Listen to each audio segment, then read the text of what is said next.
The 13th of March, 1899, Volume 2. All creation speaks of the love of God for man and teaches him how he must love him. This morning, beloved Jesus did not make himself seen in the usual way, all affability and sweetness, but severe. I felt my mind in a sea of confusion, and my soul so afflicted and annihilated, especially because of the chastisements I saw in these past days. In seeing him with that appearance, I did not dare to tell him anything. We looked at each other, but in silence. Oh, what pain! Then in one instant I also saw the confessor, and Jesus, sending forth a ray of intellectual light, spoke these words: Charity. Charity is nothing but an outpouring of the divine being, and this outpouring I have diffused over the whole creation in such a way that all creation speaks of the love I have for man, and all creation teaches him how he must love me, from the largest being to the most tiny little flower in the field.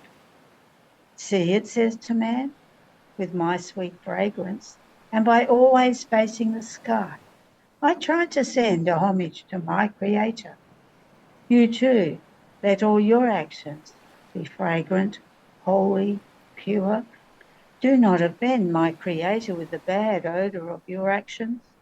Oh, please, oh man, the little flower repeats to us, don't be so senseless as to keep your eyes fixed on the earth, but rather raise them up to heaven. See, up there is your destiny, your fatherland. Up there is my Creator and yours, who awaits you. The water that flows continuously before our eyes also says to us, see, I have come out of darkness, and I must flow and run so much until I go and bury myself in the place from which I came. You too, O man, run, but run into the bosom of God from which you came. Oh, please, I beg you, do not run along the wrong paths. The paths which lead to the precipice, otherwise, woe to you. Even the wildest animals repeat to us, see, O man, how wild you must be for all that is not God. See, when we see that someone is approaching us, with our roars we strike so much fear that no one dares to come close to us anymore, to disturb our solitude. You too, when the stench of earthly things, that is, your violent passions, are about to make you muddy and fall into the abyss of sins, with the roars of your prayers, and by withdrawing from the occasions in which you find yourself, you will be safe from any danger. And so with all the other things. It would take too long to tell them all.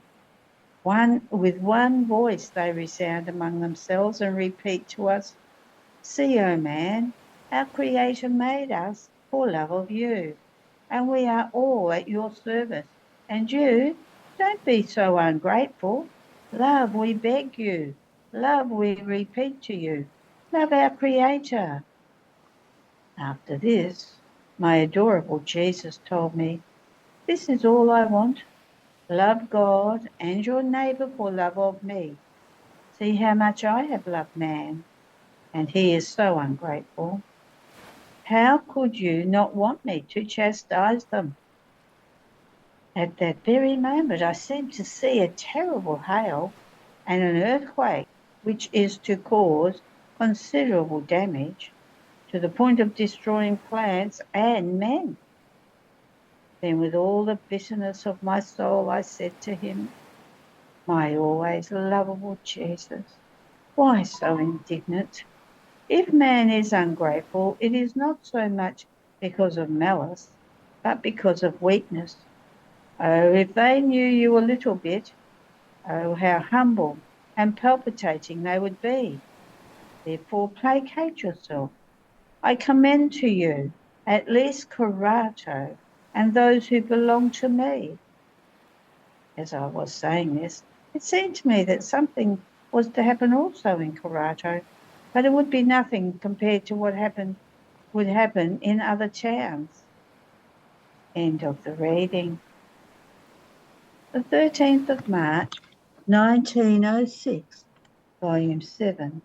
If the soul cannot be without Jesus, it is a sign that she is necessary to his love. This morning, Blessed Jesus was not coming, and I was saying to myself, Lord, don't you see that I feel life missing in me? I feel such necessity of you that if you do not come, I feel my being destroyed. Do not deny me what is absolutely necessary to me. I do not ask you for kisses, caresses, favours, but only for what is necessary. While I was saying this, I found myself all absorbed in him. My whole being was dissolved in such a way that I could do nothing and see nothing but what he himself was doing and seeing. I felt blissful, happy, all of my powers dozy, just like one who goes into the depths of the sea, which is all water, and if he looks, he sees water. If he speaks, the water prevents his speech and enters even into his bowels. If he listens, it is the murmuring of the waters that enters into his ears, with this difference, that in the sea one's life is in danger, and one feels neither happy nor blissful, while in God one reacquires divine life, happiness and beatitude. Then Blessed Jesus told me, my daughter, if you cannot be without me, so much am I necessary for you, it is a sign that you are necessary to my love. In fact, the degree in which one becomes necessary to someone else is a sign that the second is necessary to the first. Therefore, even though sometimes it seems that I am not coming and you struggle, and I see how necessary I am for you, as this necessity grows in you, so does it grow in me. And I say to myself, I'm going to go and take this relief for my love. That is why after you have struggled, I come. End of the reading. The 13th of March, 1907, Volume 7. Louisa prays to Jesus for her mother, that she may not go to purgatory after her death. He continues almost always in the same way. At the most, he makes himself seen in silence. In these last days, when he made himself seen, he would caress me and kiss me, and since my mamma was sick, he made me understand that he would take her. I would say to him, my Lord, you want her and I give her to you as gift before you take her. I do not want to wait until you take her without giving her to you before, but I want from you the recompense for the gift I give you, giving me as reward your taking her straight to paradise without letting her touch purgatory, at the cost of making me suffer the purgatory that mamma should have. And Blessed Jesus would say to me, my daughter, let me do. Returning to pray him again, I would say, but my sweet love, who will have the heart to see my mamma suffer in purgatory? She who suffered so much and who cried so much because of me. It is the height of gratitude that pushes me, that urges me and gives me strength. As for all other things, do whatever you want, but in this, no, I do not give up. You will content me and will do what I want. And he, my beloved, do not render yourself too importunate. You are truly untiring, and by being untiring, you force me to content you. However, he would not give me a definitive answer.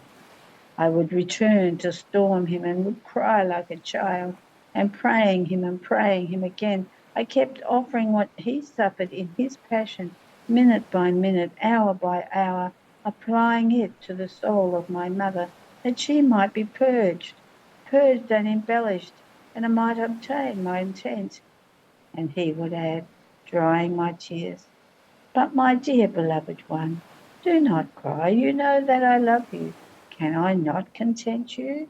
See, with the continuous offering of my passion, as you let nothing escape you of what I suffered for your mother, her soul is inside an immense sea, and this sea washes her, embellishes her, enriches her, inundates her with light.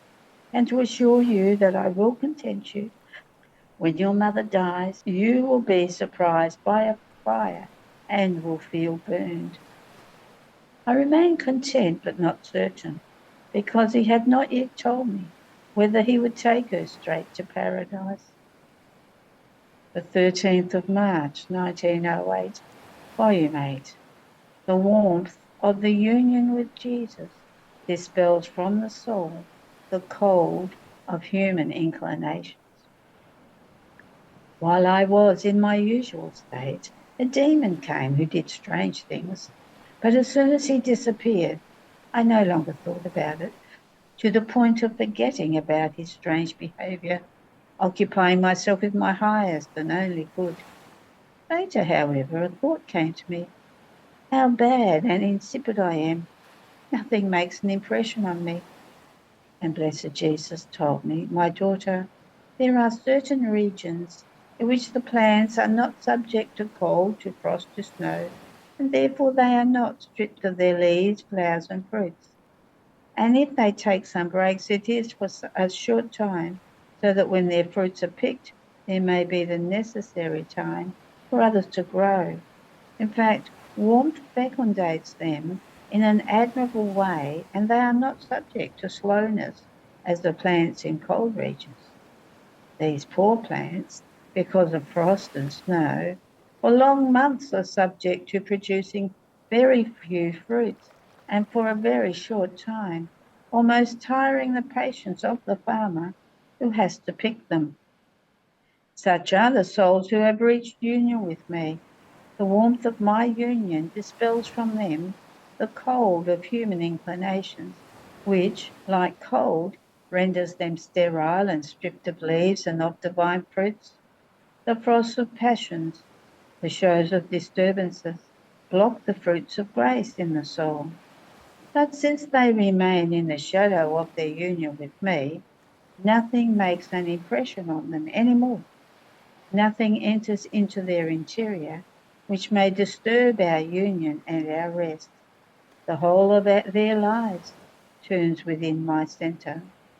So their inclination, their passion is for God.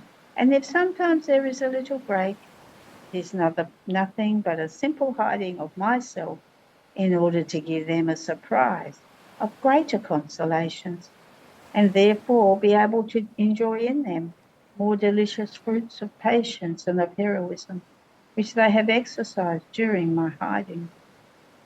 All the opposite happens to imperfect souls. They really seem like plants born in cold regions. They are subject to all impressions, so their lives live more from impressions than from reason and virtue.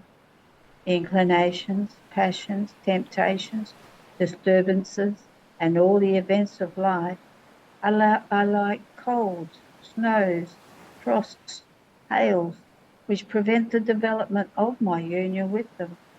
And when it seems that they have had a beautiful flowering, a new failure, something that upsets them, is enough to make this beautiful flowering wither and fall to the ground. So they are always at the beginning. They produce very few fruits, and they almost tire my patience in cultivating them. End of the reading. The 13th of March, 1912, Volume 11. The victim baptism by fire has effects superior to the baptism by water. Jesus continues to speak about the state of victim, telling me, my daughter, the baptism at birth is by water. It has the virtue to purify, but not to take away tendencies and passions. On the other hand, the baptism of victim is baptism by fire. Therefore, it has not only the virtue to purify, but also to consume any passion and evil tendencies. I myself baptize the soul, bit by bit. My thought baptizes the thought of the victim's soul. My heartbeat baptizes her heartbeat. My desire, her desire, and so on. This baptism is done between myself and the soul, according to whether she gives herself to me without ever taking back what she gave me. That is why, my daughter, you don't feel even evil tendencies and such. It comes from your state of victim. And I tell you this for your consolation. So tell Father G to be well attentive, for this is the mission of missions, the apostolate of apostolates. I want him always with me and all content within me. The 13th of March, 1922, Volume 14. The great good that hearing the truth brings. As I was in my usual state, I found myself in the midst of a flowery valley, in which I found my late confessor, who died on the 10th of the current month. Her third confessor, Don Gennaro de Gennaro. According to his habit, when he lived down here, he told me, "Tell me, what did Jesus say to you?" And he spoke to me in my interior. He did not tell me anything with words.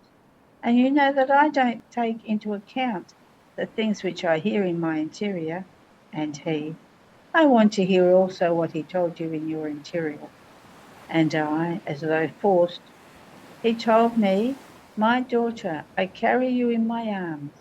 My arms will serve you as a little boat to make you sail in the interminable sea of my will. Then, as you do your acts in my volition, you will form the sails, the mast, the anchor, which will serve not only as ornament to the little boat, but to make it move faster. The love I have for one who lives in my will is so great that I carry her in my arms without ever leaving her." And while he was saying this, I saw the arms of Jesus in the shape of a little boat and myself in the middle of it.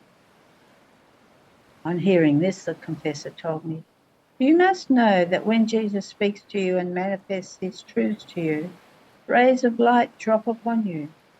Back then, when you manifested them to me, not having his virtue, you manifested them drop by drop, and yet my soul remained all filled with those drops of light. That light gave me greater spur, more desire to hear more truths, to be able to receive more light, because the truths bring celestial fragrance and divine sensation, and this by just hearing them.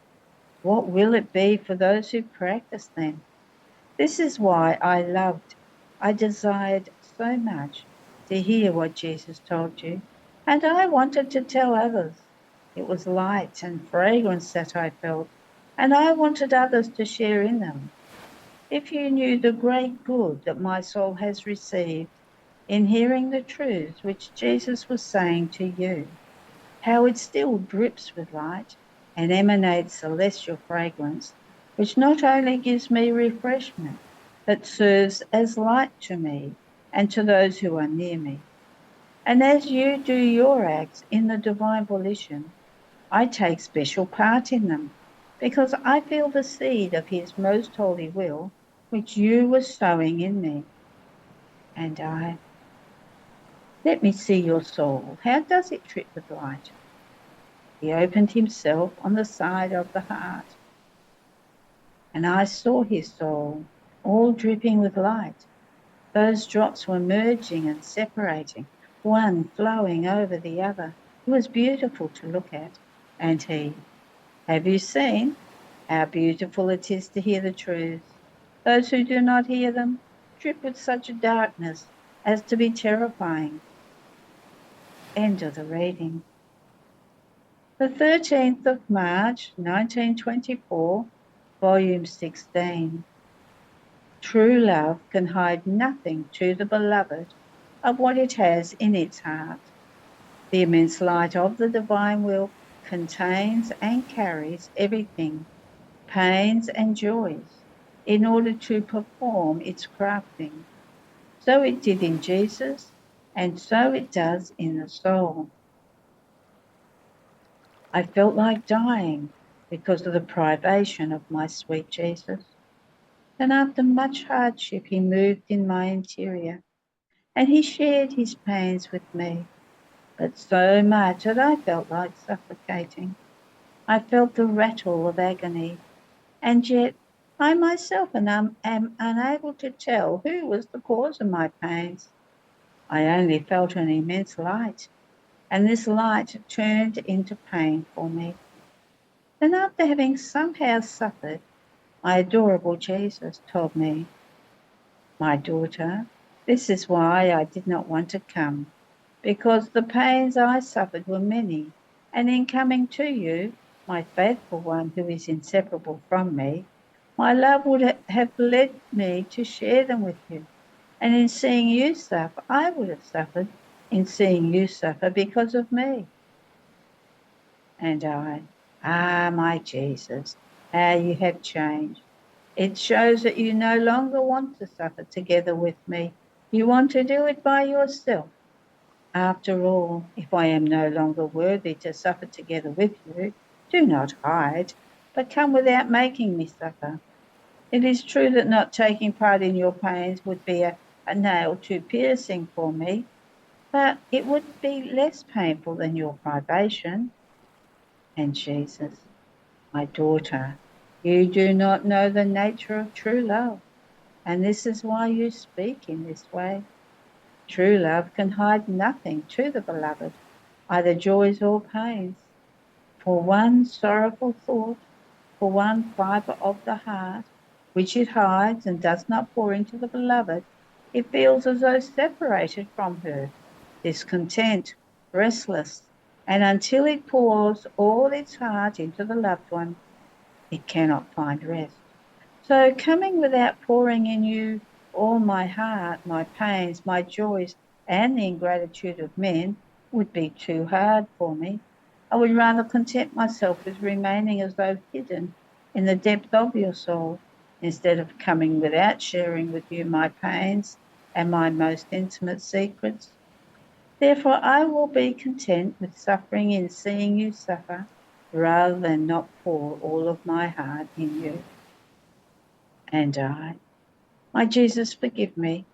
I said this because you said that you suffered in seeing me suffer. But let nothing ever be which may divide us in love, rather any pain, but separate never. And Jesus added, "Do not fear, my daughter. Wherever my will is, there cannot be separation in love. In fact, I did nothing to you. It was the light of my will to make you suffer. Penetrating into you as most pure light, it brought my pains down to the most intimate fibres of your heart. My will is more piercing than any sword, more than nails, thorns, and scourges. Being most pure light, in its immensity, it sees and encloses everything. Therefore, it contains the power of all pains. And as it makes its light penetrate the soul, it brings the pains it wants. So since your will and mine are one, the current of its light brought you my pains. So did my divinity operate in my humanity. Its most pure light brought me pains at every breath, at every heartbeat, at every movement into my whole person. Nothing was hidden to it, either that which was needed in order to restore the glory of the Father on the part of creatures, or their offences, or that which was needed in order to save them. Therefore it spared me nothing. Its most pure light crucified my most intimate fibres, my heartbeats of fire, and so it made of me the perpetual crucified. And not only in my hands and feet, rather its light, scanning me completely, crucified the most tiny particles of my person. Ah, If creatures knew what my divine will made my humanity suffer for love of them, they would be drawn to love me as by a powerful magnet. But for now they cannot, because their taste is rough and profaned by the human will, and they would not enjoy the sweet fruits of the pains of my divine will. Or so, since by living at the bottom, in the human will, they would not understand the height, the power, the attitude, the goods which the divine will contains. But the time will come when the Supreme Being, making its way in the midst of creatures and making itself understood more, will manifest the pains which my eternal will made my humanity suffer. Therefore, when the light of my will flows in you, let yourself be scanned by it, that it may accomplish its perfect and full work in you. And if you do not see me often, do not afflict yourself.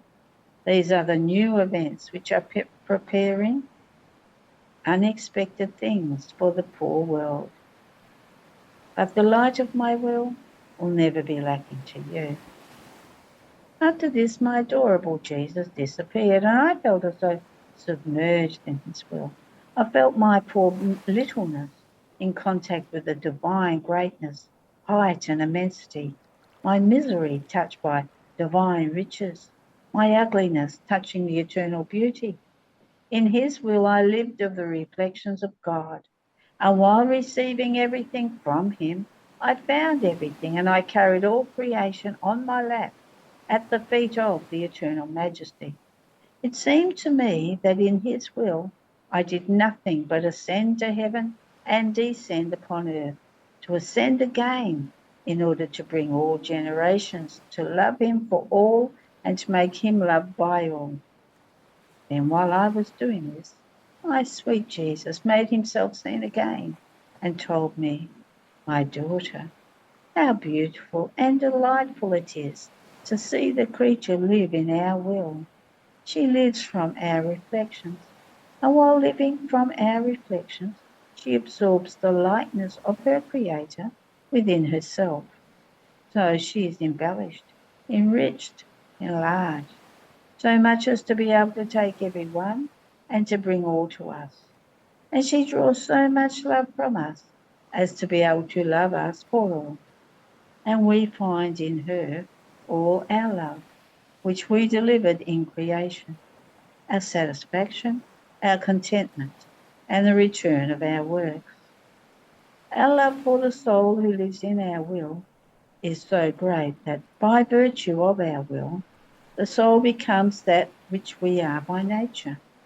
We pour everything into her. Not even a fibre do we leave out, which is not filled of our own. We fill her so much as to make her overflow, forming divine rivers and seas around her.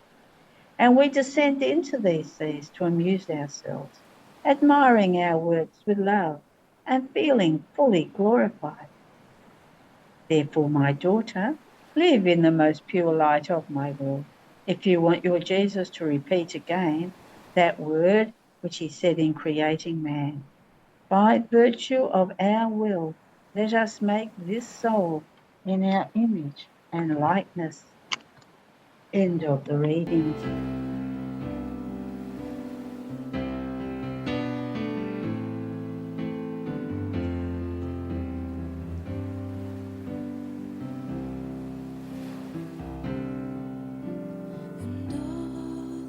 To Jesus I surrender, all to him I freely give. The 13th of March 1927, volume 21, how the divine will does not leave anyone, how it possesses the regenerative virtue and holds everything in the palm of its hand. My poor existence lives under the hard press of the privation of my sweet Jesus. Hours seem centuries to me without him, and I feel all the weight of my hard exile. Oh, what pain, To live without he who forms my life, my heartbeat, my breath. Jesus, what harsh tearing is your privation for me? Everything is hindrance, everything is hardship. How can the goodness of your tender heart bear seeing me so hampered only because of you? How can you leave me for so long? My sighs do not wound you anymore. My moans, my yearnings, searching for you, for nothing else but because they want life, do they not move you to compassion? It is life that I want, nothing else, and you deny this life to me? Jesus, Jesus, who would ever have thought that you would leave me for so long? Ah, come back, for I can take no more. And while I was pouring out my pain, my dear Jesus, my sweet life, moved in my interior and told me, my daughter, if to you left you and you were not feeling my life in you, my will has not left you. On the contrary, its life in you was in its fullness.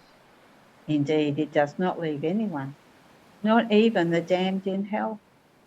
Rather, it is there fulfilling its inexorable and irreconcilable justice.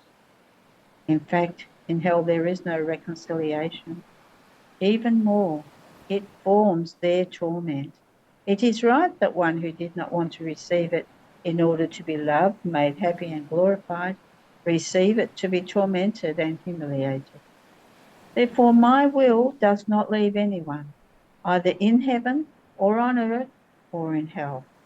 It holds everything within itself, as though in the palm of its hand. No one can escape it, neither man, nor fire, nor water, nor wind, nor sun. Everywhere it holds its empire and extends its life, ruling and dominating everything. If it leaves nothing and invests everything, could it ever leave its little firstborn daughter, in whom it has centralized its life, its life, and its kingdom? In fact, even though my divine will extends everywhere and holds its empire over everything, if the creature loves it, it makes itself all love and it gives its love. If she wants it as life, it forms its divine life in her. If she wants to let it reign, it forms its kingdom. It carries out its acts according to the dispositions of creatures. It possesses the regenerative virtue. It generates divine life, sanctity, peace, reconciliation, happiness. It generates light, beauty, grace. It knows how to do everything. It gives itself to all. It extends everywhere. Its acts are innumerable. They multiply to infinity. To each creature it gives a new act according to their dispositions.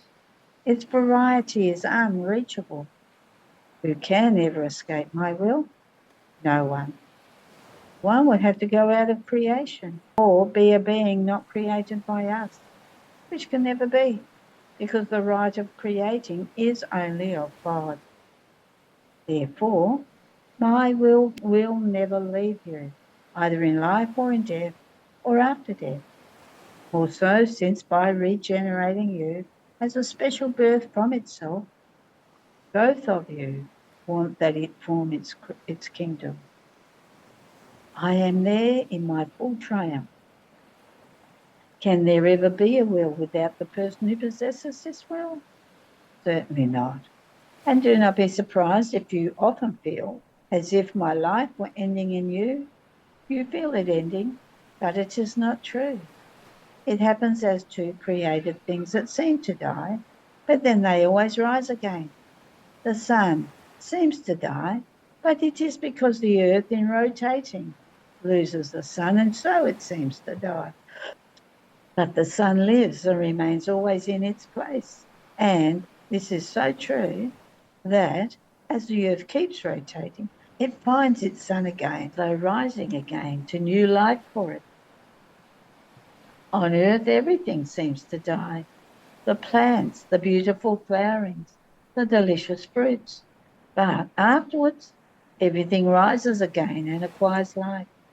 The human nature itself, during sleep, it seems to die, but from the sleep it rises again, more vigorous and restored.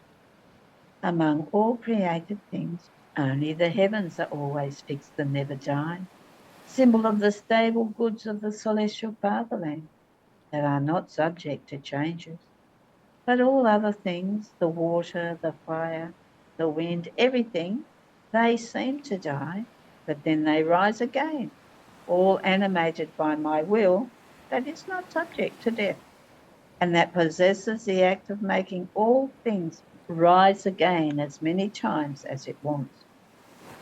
Even more, while they seem to die, they have perennial life by virtue of the regenerative power of my will. The same happens in you. To you it seems that my life dies, but it is not true, since because my will is in you, there is the regenerative virtue that makes me rise again, as many times as it wants. Wherever my fiat is present, there can be neither death nor goods that end, but perennial life, not subject to ending. End of the reading. The 13th of March, 1929, volume 25. How the divine love overflowed in creation. How the divine will does not know how to do broken things. How each privation of Jesus is a new pain. I feel a strength within me, a divine power that draws me continuously into the eternal volition, as if it wanted me in continuous company with its acts, to give to its little newborn the life of these acts, and to have the pleasure of hearing them being repeated, or of repeating them together with her. It seems that the divine fiat enjoys very much. It celebrates when it sees the little newborn in its arms of light, either to tell her something about its long story, or to let her repeat what it does together with it. The divine fiat feels all the joy, the happiness for having issued the creation. So its light transported my little intelligence into Eden in the act when our Creator, in a surge of love, created the life of love in Adam, in order to love him always without ever ceasing, as indeed it never ceased, to be loved by him in return with an incessant love. It wanted to love him with a love that never says enough, but it wanted to be loved in return. While my mind was wandering in the love of the Creator and of the creature, my sweet Jesus moving in my interior told me, my daughter, in the first act of the creation of man, our love overflowed so strongly and raised its flame so high as to make its arcane voices heard, so strong and penetrating that the heavens, the stars, the sun, the wind, the sea, and everything felt invested by mysterious voices crying out over the head of man, I love you, I love you, I love you. These arcane and powerful voices called man, and he, as though stirred from a sweet sleep, and feeling enraptured by each I love you of he who had created him, also cried out in his surge of love, in the sun, in the heavens, in the sea, and in everything, I love you, I love you, I love you, O my Creator. A divine will that dominated Adam did not let him lose anything, not even one I love you of ours, to which he would not respond with his own. It was lovely, a sweet enchantment to hear him, as the power of our divine fiat would take the I love you of our Son, the dear jewel of our heart, upon the wings of its light, and invading the whole creation, he would make us hear in each created thing his continuous I love you, just like our own. Our divine will does not know how to do broken and interrupted things, but continuous. As long as Adam possessed his dear inheritance of our fiat, he possessed its continuous act. It can be said that he competed with us, for when we do an act, it no longer ceases. Therefore, everything was harmony between him and us, harmony of love, of beauty, of sanctity. Our fiat let him lack nothing of all our things. As he withdrew from our will, he lost the way in order to reach our things, and formed many voids between himself and us, voids of love, voids of beauty and of sanctity, and formed an abyss of distance between God and himself. And this is why our fiat wants to return into the creature as fount of life, to fill these voids and make him return as a little newborn into its arms, and to give him its continuous act, just as it created him. After this, I felt myself without my highest good Jesus, and I experienced such pain that I'm unable to explain it. Then, after much waiting, my dear life came back, and I said to him, "Tell me, my beloved Jesus, why is the pain of your privation always new? As you hide, I feel a new pain arise within my soul, a death more cruel, more harrowing, more than those experienced other times when you eclipse yourself from me."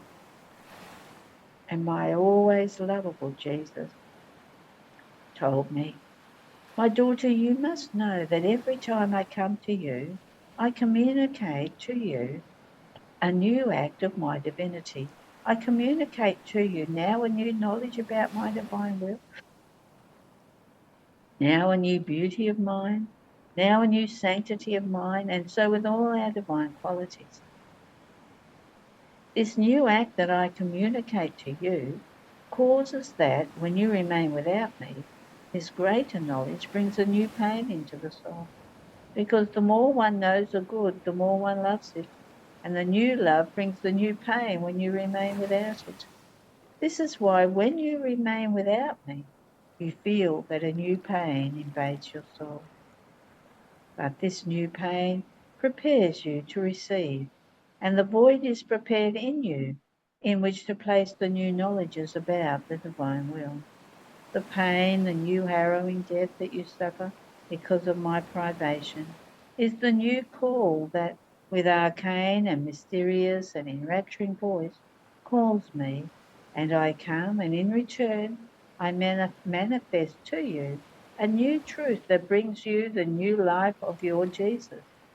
Also, since the knowledges on my divine fiat are divine lives that come out of the womb of our divinity, and therefore the divine pain that you suffer because of my privation has the virtue of calling from heaven these divine lives of the knowledges of my will to reveal themselves to you, so as to make them reign on the face of the earth.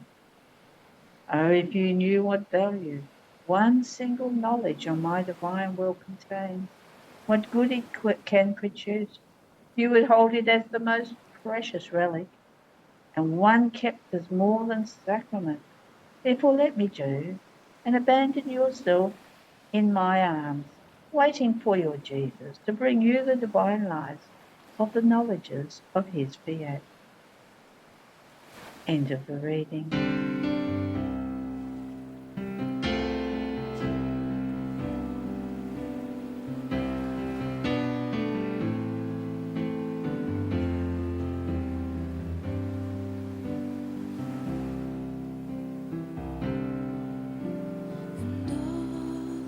To Jesus I surrender. The 13th of March 1932, Volume 30. She the prisoner, and he the divine prisoner. The Virgin, announcer, messenger, leader of the kingdom of the divine will. One who lives in the divine will forms the speaking creation. My abandonment in the fiat continues, but I feel vividly my extreme poverty, my non-entity, the continuous pain of the privation of my sweet Jesus. If it weren't for his divine volition that sustains me, and very often fraternizes me with heaven, in such a way as to infuse new life in me, I would not be able to go on without he who so very often takes off, hides himself, while I remain on the stake of love, waiting for him. And as I am slowly consumed, When I reach the extremes, only then does he repeat his short little visit. So I was thinking to myself, Jesus has shackled me and bound me with chains, such that there is no danger that they might break. I am indeed the poor prisoner. Oh, how I would like my celestial mamma in my company, so that under her guidance I may live the way one should live in the divine will. But while I was thinking of this, my sweet Jesus repeated his short little visit, and all tenderness told me, my dear prisoner, how happy I am that I shackled you and bound you, because my shackles and my chains say that my love alone, to keep you at my disposal, has used shackles and chains to make you a prisoner only for me. But, love wants tit for tat.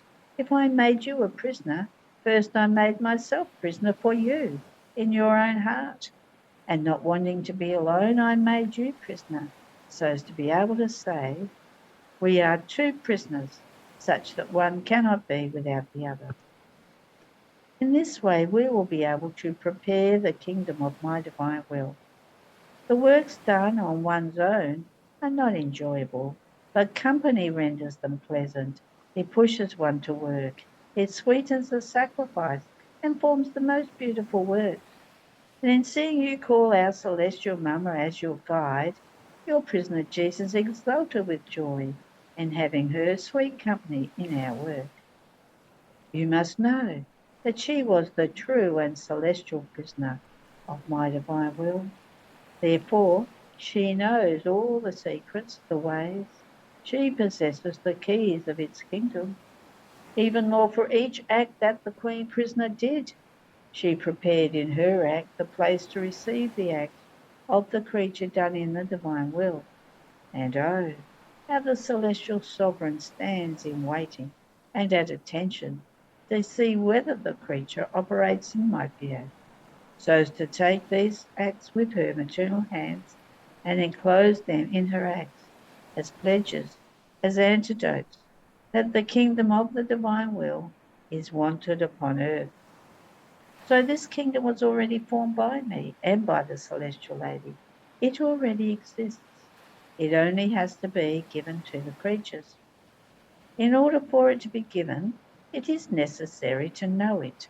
And since she is the holiest, the greatest creature, who knew no other kingdom but the kingdom of my divine will alone, she occupies the first place in it. By right, the celestial queen will be the announcer, the messenger, the leader of a kingdom so holy. Therefore pray her, invoke her, and she will act for you as guide, as teacher, and with love, all maternal, will receive all your acts, and will enclose them in her own, and will say to you, the acts of my daughter are like the acts of her mamma, therefore they can stay with mine, in order to double the right for creatures to receive the kingdom of the divine will. Since this, his kingdom, God must give and the creature must receive. It takes the acts of both sides in order to obtain the intent.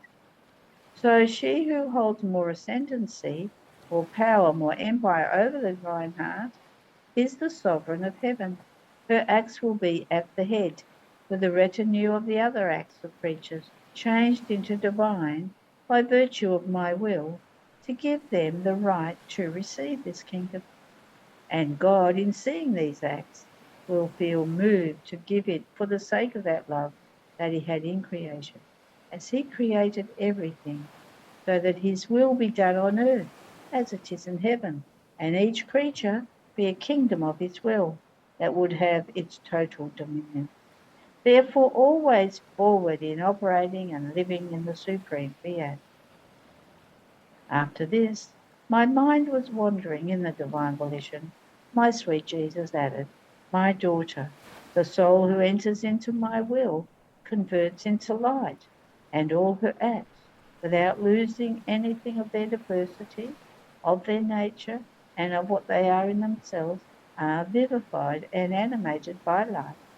So all the acts, though distinct among themselves, have the light of my fiat as light.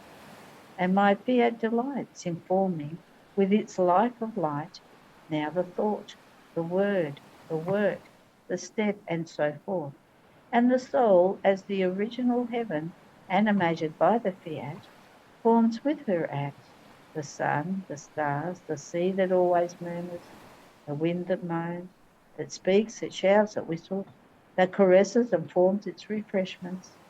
She gives divine light to her Creator, to herself, and it descends even into the depths of creatures. And since the light is fecund and has the virtue of diffusing everywhere by itself, she forms the most beautiful flowerings, but all invested with light.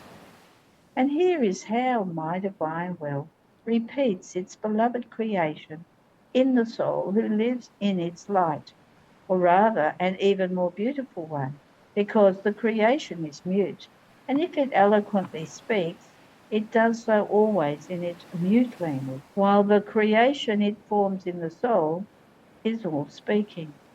The sun speaks of her works, the sea of her thoughts, the wind of her words, the treading of her steps, that as she walks leaves the virtues of its flowers, and everything she does speak like brilliant stars, that with their twinkling pray, love, praise, bless, repair, and thank continuously without ever ceasing. That supreme fiat, that with so much love delights in forming the beautiful speaking creation, all animated by its divine light. Therefore, it is no wonder that your Jesus forms his continual dwelling in the midst of this speaking creation, that my divine will forms for me.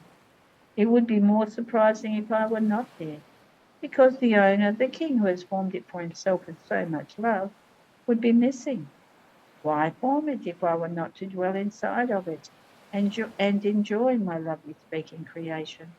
More so, since in this speaking creation there is always work to do, always something to add. Each of her acts is one more voice that she acquires, and that with all eloquence speaks to me of my love and of hers, and I must listen to it. Not only this, but I want to enjoy her tastes that she gives to me. I like them so much that I long for them, therefore I cannot put them aside. Then there is always something to give and always something to take. Therefore, I cannot leave her without me, even for one instant. At the most, now I speak, and now I remain silent. Now I let myself be felt, and now I remain hidden. But to leave one who lives in my divine will, I cannot. Therefore, be sure that as long as you do not go out of it, your Jesus does not leave you. He will always be with you, and you will always be with me. End of the reading. There are no more readings today.